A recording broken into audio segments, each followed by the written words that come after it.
You gotta give me one thing. I'm a scary judge of talent.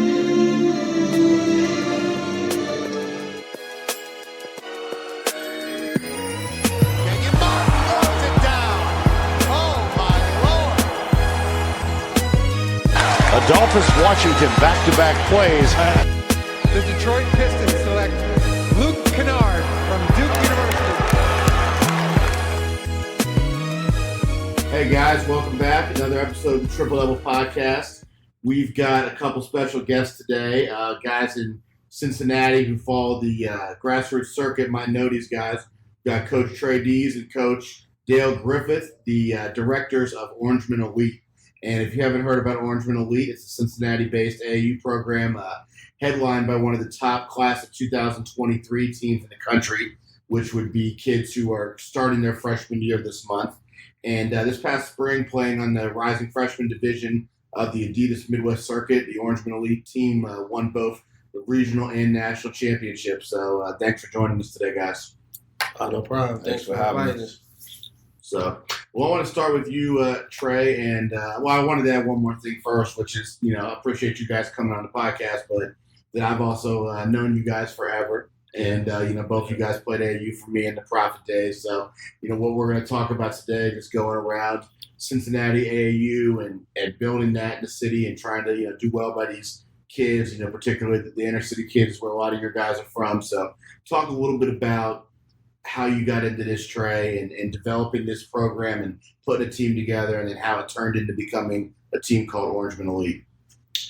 Man, well, basically kind of what you just said. I mean, growing up here in Cincinnati, being an inner city kid, playing for a nonprofit organization, I just knew whenever I got into a position in my life where I wanted to coach, I knew I wanted to start my own thing. And ironically, the best kid around here happens to be my best friend's little brother, so I guess that's a great start to it. So, I mean, it kind of just went from there. I mean, just kind of getting with some of my closest friends who played and understand, what it takes and what it is. And we just kind of put it together, man. And the whole name just comes from it was already an original kind of a amateur team here in Lower Price Hill. So we just kind of took the name with it and ran with it because the kids we started off with came from that. So, I mean, it's been a great year. I mean, it's been really an unexpected year for us to go out and perform the way we did and the kids to get the notoriety they got. I mean, it's really been a blessing. So definitely excited about the future. And I mean, your goal with the whole thing is just, it seems to me like you're trying to show people that if you take the kids from Cincinnati, the best kids, that, you're going to have some disadvantages and we don't have the size of a New York or Chicago or an Atlanta. But if you take the best kids, you put them on one team together, you practice together, you guys feel like you're going to have a chance, especially with this 2023 class, to compete against anybody. Without a doubt. I mean, realistically, honestly, I think some of the kids on our team are some of the best players in the country. They're just all from the same area. Like, it's just a real unique situation with the team we have. I mean, they kind of gel together so quickly and, all about to have really big important roles in their high school, as a freshman, so that'll help their progress. So, I think, even though they're just local kids, they're just high-level kids. It's just a special situation for our city. Okay.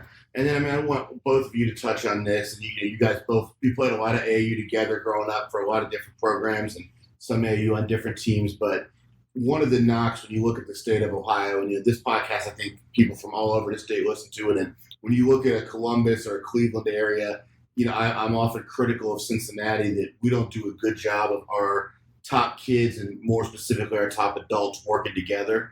And because of that, AAU, I think in Cincinnati has failed in the past. So, why do you think that has happened in the past, and what are you guys trying to do to make it better? I think that in our city, a lot of people spend a lot of time trying to be first. And if everybody's trying to be first at the same time, I feel like anybody who's trying to be first isn't willing, to help the person next to them who's also trying to be first or do something first. So with us, it's not like that with us. We want just the best for our kids, our program, our organization. We don't mind working with nobody, but just, be uplifted in the process and That's pretty much. And then with Trey, I mean, I think you got an even different perspective, being that, for those that don't know, Yancey Gates is your brother. People in Cincinnati are going to know that name. So not only did you play AAU, but you've also seen firsthand, your brother had a team with a lot of Cincinnati kids and what they were able to do. So you definitely are able to draw on that, for your vision and, what has and hasn't worked in the past. Yeah, without a doubt. I mean, that definitely plays I never even thought about that, honestly. So, if I have to be honest, that definitely plays a big part of what I'm doing. Going through that, being there firsthand, my dad being the coach of that team and kind of having a one-of-a-lifetime team that you can ask for. I seen him do that in their time. So, like I said, ironically, I'm kind of here doing the same thing. And to kind of piggyback on what Randale said, we live in a city where nobody want to help each other. Everybody I guess it's fine to compete for the same thing, but if you see somebody is ahead of you competing for the same thing, you're not willing to help that person down. You become a hater of that person instead of, let me get this person a call, man. Let's try to figure something out. It's about these kids and not about the adults, and I think that's where the confusion comes in from our city because most of these adults are trying to live through these kids instead of, let it be about the kids and taking their own feelings out. They're trying to live through it and, like he said, try to be the first one. And Cincinnati just don't get it, but, we definitely slowly but surely changing that. That's our biggest goal, too, is to change that narrative in our city and try to help everybody. Yeah, it's a lot more support now, I feel, especially just with things such as this podcast, for example, and just, being able to have the platforms we got for basketball. It's forcing everybody to move in a positive direction and network in a positive way. So by being more support, I think that, what we're not used to seeing everybody working together and, doing different things, I think is changing the culture.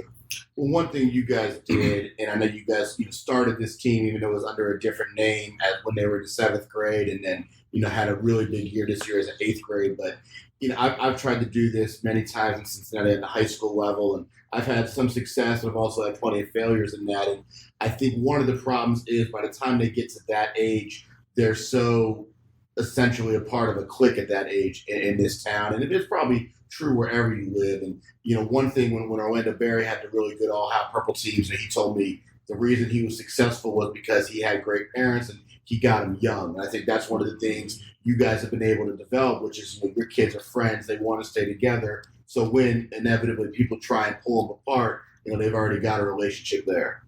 Nah, that's a good point. It's a great point. That's definitely the number one reason why this thing has been successful is because the kids' chemistry with each other.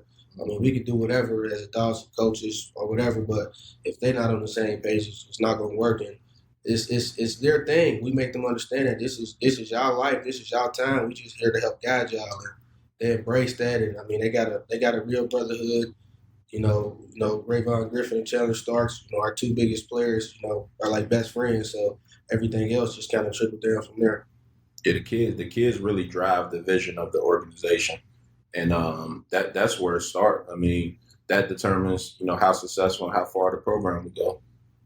Absolutely. And then this year, you guys got the opportunity, whatever you want to call it, with the Adidas Midwest Circuit, to play on a quote unquote shoe circuit. It's a little different when you're at 14U, compared to what you guys are planning on trying to get into this year when you get to 15U. But looking back on 14U and being on the shoe circuit, how much did that open up not just the exposure aspect for your kids, because at 14U, it's still about getting them better, more so than getting college exposure, but how much did it really just add validity, in the neighborhoods when you're out here talking to parents that, we're a part of a circuit and, someone bigger than just this city believes in us? Definitely getting invited to the circuit, I think definitely was a start for our kids because it made everybody believe in what we were saying. A lot of people, go around here offering this and saying this, but once we were actually able to prove that we were actually in the circuit, just everyone involved, from Rayvon and down, just really committed themselves. And we went in there, our first weekend, we lost the first game to Elijah Fisher and them, and a lot of people started to doubt us or whatever. But that really, the Midwest Circuit definitely, I'll be lying to say that experience, those 3, 4, 5 sessions definitely put us in where we went in July and playing, 9th grade Adidas Gauntlet, playing in the championship game in Vegas. Without the Midwest Circuit, we wouldn't have got there. So I mean, also too, like I said, it just with the social media presence and all of that, it just gives more awareness for what we're trying to do. Because in anything I speak on or anybody I talk to, I always say it's about the kids and not just this group. We're trying to provide something for multiple groups in Cincinnati. So I mean, it was a great first year for our first year to get the coverage we got, to have the players we have. We definitely have a great start. We definitely were blessed with that. Now it's just about staying consistent and going forward and trying to put as many teams together for these kids as we can. It's crazy the advancements in social media. And we were talking before the show, and I said I'm no longer on top of the social media past Twitter very much. But, back when I first started doing this and first started getting big on Twitter with my end of it, I could search the name of a really good sophomore in Cincinnati, and I'd be the only one on there who tweeted about him, maybe their high school coach. And now, part of it speaks to the talent level of some of the kids you guys have, but part of it speaks to just how far the game has changed, and that, I can type in not even your guys' best 2 or 3 players, but some of your guys, role players, and there's all types of stuff about them on social media. We're gonna get into that in a second, but what I want Randale to answer is this. Obviously you've got the connection with Trey, and you have the neighborhood connection and what the Orangemen have been, and you've got the rebranding of it. But that being said, you had, and we certainly talked about it, a million opportunities for putting Ray on pretty much any AAU team you wanted to play on. So what led you to the decision to this is what we're going to do, we're going to stay local and put him with Orangemen? The main thing was being able to have an organization like Orangemen in the backyard, in our backyard in Cincinnati, our hometown. That was a big attraction, for both myself and Ray Vaughn when, just coming down to choose an AAU team. A lot of, like you said, a lot of his friends currently play for the team. They grew up together, and, the chemistry was already there. There was no reason to change anything. And everyone had the same vision, especially, Trey. I pretty much shifted into coaching. He called me, and we would just always be on the phone and talk about it. And it was hard to really get me involved at first. And once I did, we had the same vision. He was always for the kids. That's the first thing he stressed to me. So that was pretty much it. I feel like there wasn't any hidden agendas, and a lot of people I talked to, that was something that I feel like it was a lot of. It was a hidden agenda somewhere, and whether it was good or bad, I don't know, but I didn't want to take the chance. And the other thing is, development is a huge thing for me. A program, or organization that can develop a kid. I feel like a lot of teams shift away from that. They look forward to just going to a big time tournament and just playing and not really putting in the work behind it. So, those are the key things that really sold me on what we were trying to do. I think it's for somebody like Trey that's starting this thing as the head coach. Getting Ray Vaughn to play with him, I think it's obviously a blessing in terms of it's going to add to your talent. But when you have a kid like that on your team who draws so much attention, and you just talk about social media, and he's all over social media and Slam and Overtime and these various videos and tweets and everything, and that is a tough environment as a coach with kids that young, especially with middle school kids that are always used to being the best player on their school team or their neighborhood team. And we talked about earlier about some of the drama that comes with AAU. Maybe it's worse in this city, maybe it's not, but as a coach, that's got to be a tough sell for the parents that this kid can help channel some exposure to your kid, but you're also going to have to deal with being second fiddle in terms of an exposure standpoint. Yeah, without a doubt. I mean, I'd definitely be lying to you if I said we didn't have a lot of those challenges this season. Right. Because everybody feels like they're the man, and regardless of who this kid's supposed to be, they know who they are. So, but it comes with we honest, man. We gonna tell you what it is from the beginning. I mean, and we don't praise our best kid like that. We treat all our kids the same. I mean, I'm sure it's hidden jealousy, but it's really no jealousy when we play, because it's not about one kid. We're not just giving one kid the ball. We're making him probably pass the ball more than anybody else.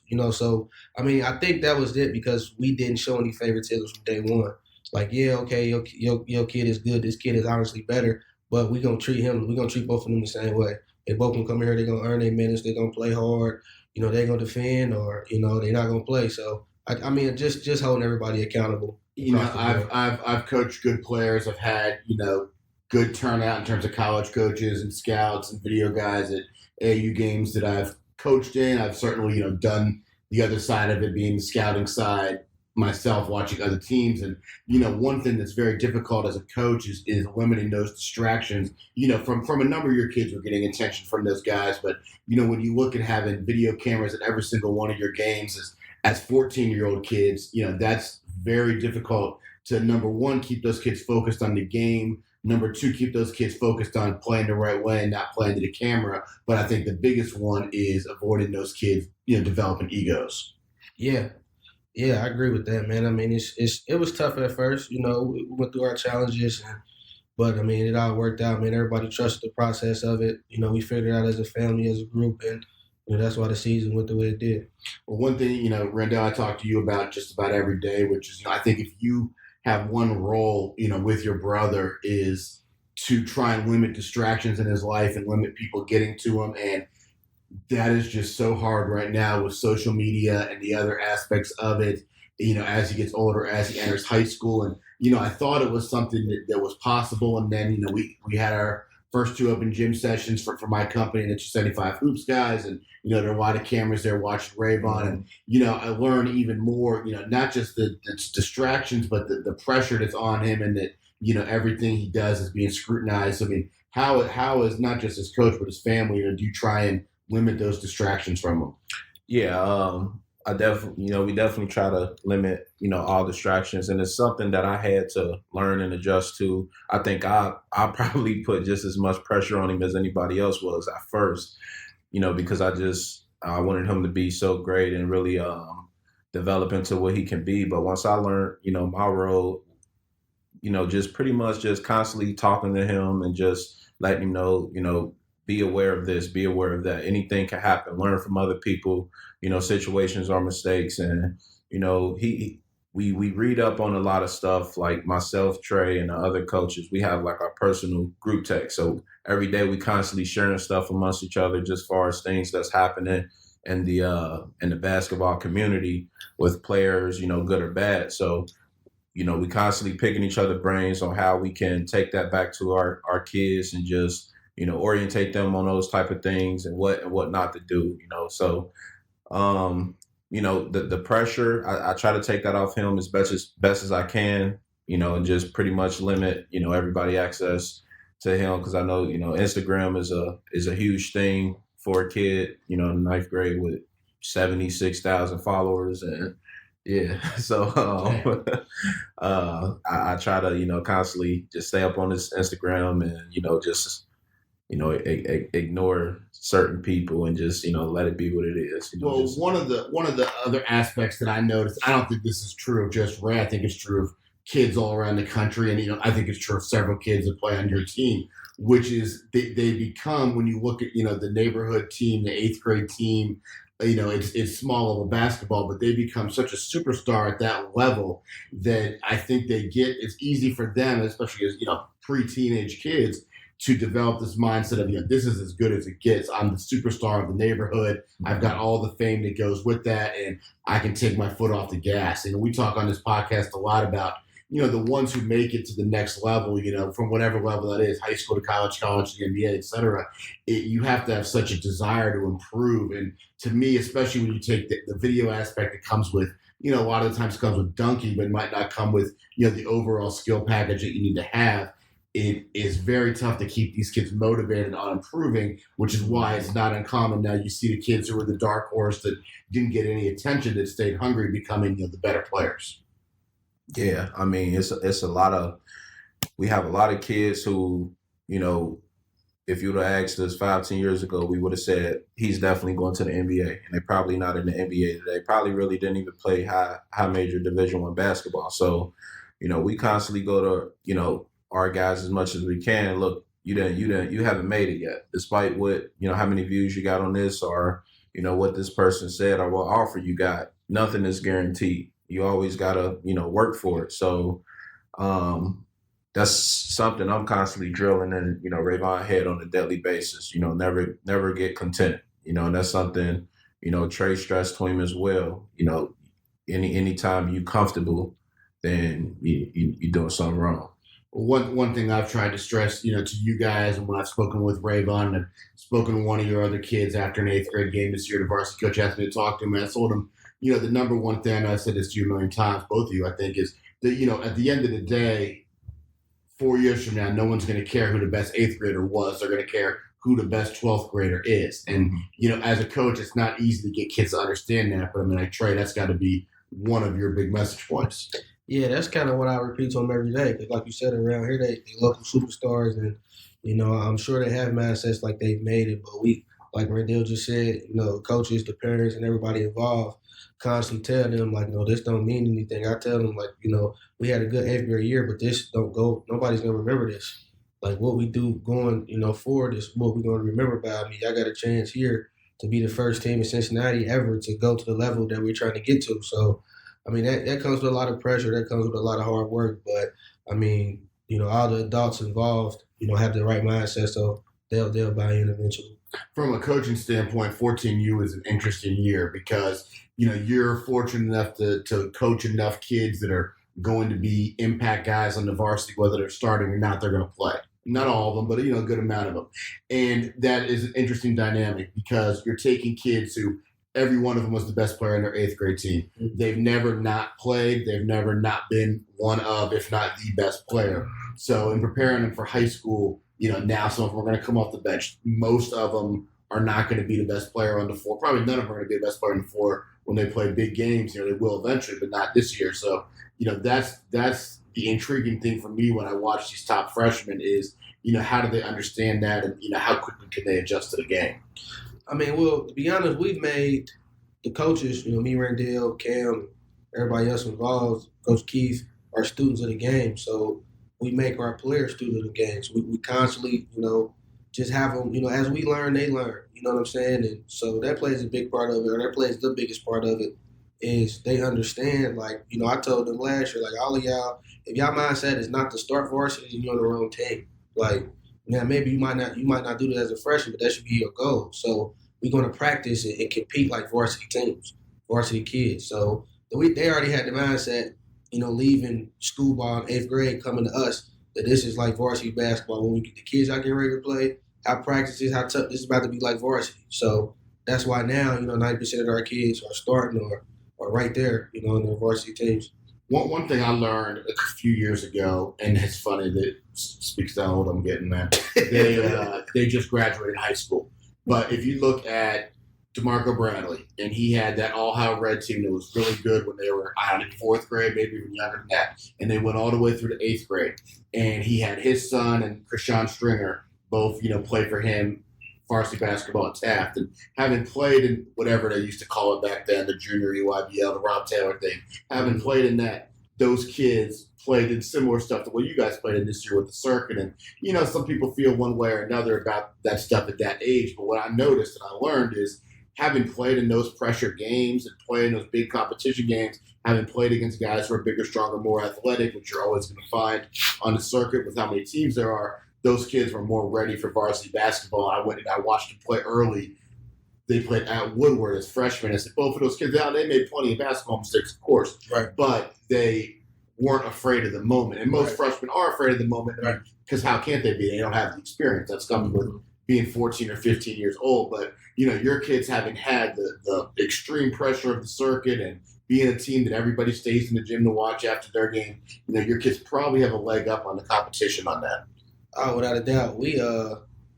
I'll let Randale speak on this, but we all joke about now how, as freshmen, we was at the open gym the other day. Our kids are top 10 kids in the gym, out of mostly juniors and seniors. So that speaks volumes on them and how much they committed themselves to us, and that also speaks volume for the coaching staff. And, we prepared them to be ready for varsity basketball as freshmen, which they committed themselves is what we said would happen.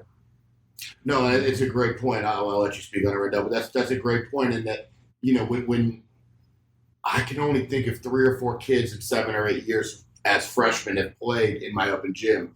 This year we've probably already had 6 or 7 play. And, they're all prepared. There's a couple of your guys and a couple who aren't your guys, but they're all prepared for it a little more. And that's an even more extreme example because even though it's not obviously the intensity of a Friday night. It's more of an individual competition aspect of it. And, most young kids, even sophomores and, sometimes juniors who haven't played extensive, major AAU run into problems there. But your kids, at least from a competitive standpoint, haven't been afraid of that moment. They've been, hey, give me the ball instead of just kind of running up and down the court. And, that's one thing I've noticed the change from even seeing somebody like Ray from, a year ago. We did a little open gym for some of them and he hopped in. It wasn't as formal. And, he was kind of just running up and down. And this year he's kind of like, give me the ball. Mm-hmm. Yeah. So, I think a lot of, the incoming freshman kids, our kids in general just, want to be first and want to, really want to, just be right there, relieve pressure off of themselves. Don't really worry about living up to the hype, for the most part, because you are a freshman and you're going to make mistakes. And I think if you put a lot of pressure on yourself, then, there is no, when you look at your brother, when you look at Chandler Starks, when you look at a couple of the other kids you had, there is no such thing as meeting the expectation. Because if your brother scores 49 points, it's going to be, he didn't get 50. Right. I mean, that's just how, when you're already viewed on that level, that's how it's going to be. And, for as bad as it is for your brother, I can't imagine. I feel bad for LeBron's kid on that and then the pressure he faces. So, as coaches and as a brother to him, you got to sit there and say, forget about the expectations because there is no. Now, the expectations that matter are, he's a Taft. What are the Taft coaches' expectations of him, in the game? And that's not a statistical question. That's a, effort and a lot of other things. And, that's what you guys, I'm sure, are trying to stress to him. Yeah, absolutely. I mean, like we got, like we said, like we talked about, we got so many, different outlets, basketball media outlets to where, these kids get a lot of exposure already. And I mean, the stuff you see nowadays in the comments is crazy enough. So, I mean, really, like they really take to the fans, they have young fans. So they really take to these kids like they're already celebrities and the stuff they say to them. If you don't live up to this, if you do a 360 dunk, well, it wasn't a 720, so. Yeah, I'll even say this. I mean, I haven't, because of social media now, I don't think there's ever been a kid here that's receiving as much as Ray Vaughn just because it's different times. Not at that age. Right. So, I mean, he's dealt with it actually pretty well at a young age. I mean, I've seen people in his comments say some crazy stuff and, he deals with it pretty well. It's only going to get worse. Like we tell him, like, it's just light. You ain't even, what I'm saying, wait till you start really, really playing and getting up there. So, I mean, we try to do our best to kind of keep a closed circle around him. And you know that we don't really let too many people talk to him. We don't really talk to too many people. And so that'll help, because if it's like, man, if it ain't coming for us, don't worry about it, So, I mean, we try to do the best we can to try to help not only him, but all our kids. Okay, well, let's end talking about this for the last few minutes now. At the first open gym we had this year, George Jackson was there, and he's been around Cincinnati basketball for 50 years almost, and he came up to me and he said, it's starting to come back. It's starting to get a little better when there was a period where it wasn't very good in terms of the talent and maybe some of the top kids' commitment wasn't what it is, and it's starting to come back. And I can't speak to the kids younger than high school, but you guys certainly know a little bit about, who those best kids are. So in trying to grow this thing, you guys obviously have a connection to these kids, but you told us in the beginning, you want to make this a program, not just a team. So, what are your guys' next steps for expansion? Well, one, we kind of securing which circuit we're going to be playing on. So we'll know that in the next couple of weeks. But after that, once that's kind of over with, we already, got multiple teams and people in place and move. And we want to be able to, our goal is the best players around here, we want to be able to put them on the circuit. We want to be able to put them, this is going to be a platform for them to get to where they need to get to. I mean, our group is the first group, and now that just opens the door for the rest of them. So, well, let me interrupt you for a second. And that Cincinnati is a big enough city that, you've got talent, but it's a small enough city, and especially when you look at the inner city, it should be a pretty clear-cut situation where, you're one of the 10 best kids in this class in the inner city, you should play for Orangemen. Right. And that's what I think you guys want to get to. Yeah, without a doubt. Yeah. Yeah, 100%. That's really what it is. I mean, it should be a no-brainer after this, up to this point, really. I mean, we secure this deal like we know we are. I mean, it should be a no-brainer. But then again, it comes with Cincinnati, and are they willing are their adults willing to separate their egos and do what's best for the kids? You only see it in a couple places. Even if you look at, and all how Red and how long they've been around, they've got Columbus kids, but they've also got plenty of kids from Columbus who are go to be really good players who never suited for Red. Right. And, I mean, there are cities, if you look on the EYBL, the one that sticks out to me is what used to be called St. Louis Eagles. It's now called Brad Beal. Right. If you look at the guys from St. Louis in the last 15 years who made it on the high major division of basketball, 90% of them played for them. Right. Literally 90%. Right. And, in terms of population, I think we're pretty similar sized cities. And, that's got to be the goal. And then it should be an easy choice to the parents, which is, and that's one thing I've talked about with Randale, which is, if there's one negative, it's not a criticism, it's just a fact of Orangemen, is that you guys are newer to being on the circuit. Yep. And, you guys have to build your own way, and he's got to be part of that build. Right. Whereas if Randale had put him with a established shoe team, right. Where now you're around guys who've already done it before, that they're hopefully going to put him in the right path. And, once you guys continue, if you guys can have success with these 2023 kids, and it's a ways away still of them going to college, then as you get older, it's going to be, they've got these kids to where they were supposed to go based on the talent they had. Now we're going to put our kids with them, our younger ones. Yeah. No, without a doubt. I know we definitely know we got to prove ourselves. I mean, we ain't, I tell myself and I tell everybody else we haven't even did anything yet because that's just 8th grade, like we talked about earlier. That don't really mean a lot. So this is, our freshman year going into the circuit, whichever one that is a huge year and going forward for what we're trying to do for the city and surrounding areas. So, I mean, we know we got to earn some stripes. We're not just people just not going to just hand us their kids. I mean, but we'll get there. Okay. Well, is there anything else you guys want to add before we wrap up here on Orangemen and just what you guys are doing? I just want to say thanks for allowing us to come on here and speak about our program and kind of give back, man.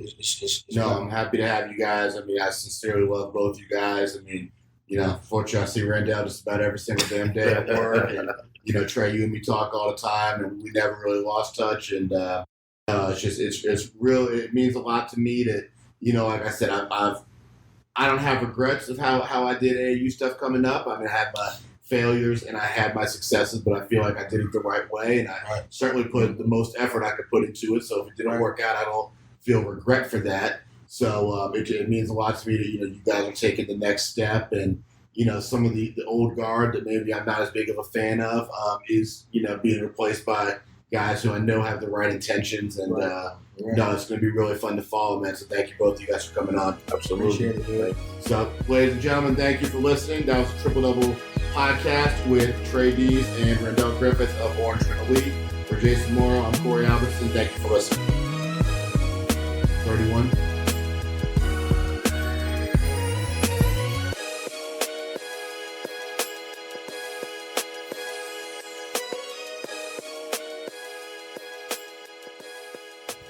This podcast is brought to you by PlayEasy.com. For players, coaches, or casual athletes looking to book a sports facility, as well as owners and managers of sports facilities, PlayEasy.com is the new one-stop site for streamlined services. If you're looking for a place to practice, play, host your tournament, camp, or other, simply go to PlayEasy.com and create a booking request for your area. Your request will go out to surrounding facilities who will respond with their best offer. Once you receive the offer that best fits your needs, book the facility and you're ready to play. For facility owners and managers, PlayEasy puts the power in your hands to maximize the usage and visibility of your facility. Register your facility for free today at PlayEasy.com. PlayEasy.com is the booking site built by athletes, coaches, and facility managers, and is proud to help bring you the Triple Double podcast. This podcast is also brought to you by Anago Cleaning Systems. Are you tired of struggling in a dead-end job? If so, Anago Cleaning Systems has what you're looking for, an opportunity to go into business for yourself, but not by yourself. With franchising opportunities available for as little as a $2,500 down payment, purchasing an Anago franchise has never been easier. Once you own your Anago franchise, you're licensed to clean commercial facilities all around the greater Cincinnati, Dayton, or Columbus areas with the support of Anago's sales, quality control, operational, and accounting staff. Call 513-332-0033 today for your opportunity to be your own boss and grow your own commercial cleaning company under the guidance of Anago's proven and successful system. Again, call 513-332-0033 to learn more. With Anago, your future starts today.